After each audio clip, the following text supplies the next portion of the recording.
Hi, this is Matt Ray here, and today I'd like to show you a behind the nut bend lick in the key of A. And the first thing I want to show you is how to bend the notes behind the nut without hurting your finger. And we do that by using 3 fingers when we go behind the nut on the string. So first I'll just play the riff and then I'll go through it real slowly. It goes like this.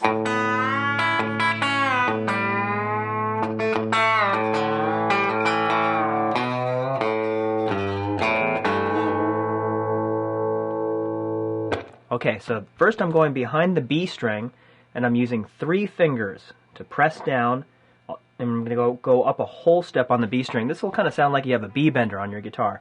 And then I go right to an E string, high E.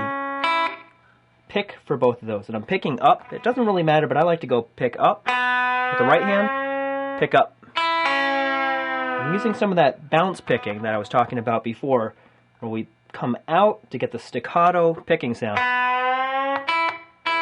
So when I go to that high E string, the pick comes up and out, so that my palm in the right hand comes down and dampens the strings right away.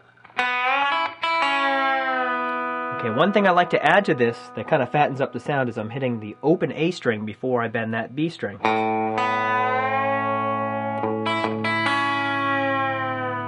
right there, if I'm using the pick on the A string now, it might be a good idea to use finger 2 and 3.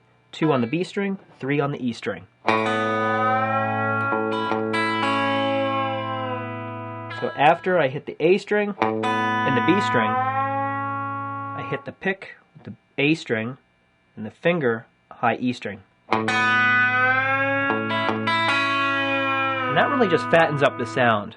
When I was learning these behind the nut bends, I thought it was kind of cool to just go like that, and kind of sounds funny and everything, but you get a couple more strings in there and it sounds a little more full. Okay, now with my left hand I'm going to go to the G string, hit the A string first, go behind the nut on the G with using 3 fingers, or at least 2, hit the A, bringing that G string up a whole step to the root note. Just rocking back and forth with the pick and the finger 2 on the G string.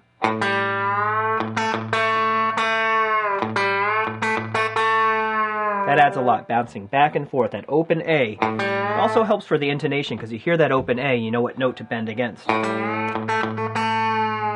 now I'm going to hop one more string towards the ceiling to the D string. That's coming up a whole step, coming up to the 5th degree on the D string against the A note.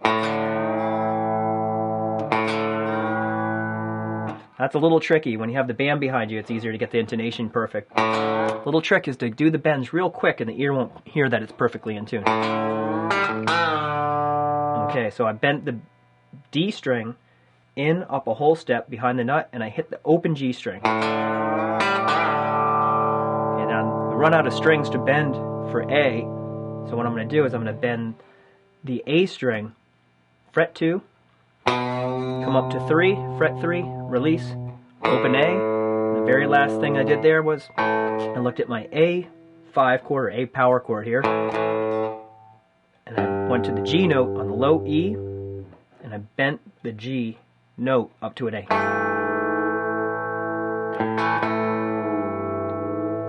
Okay, here's the whole lick.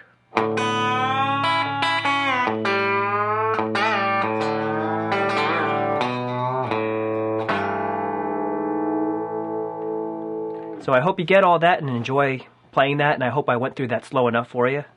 See you next time.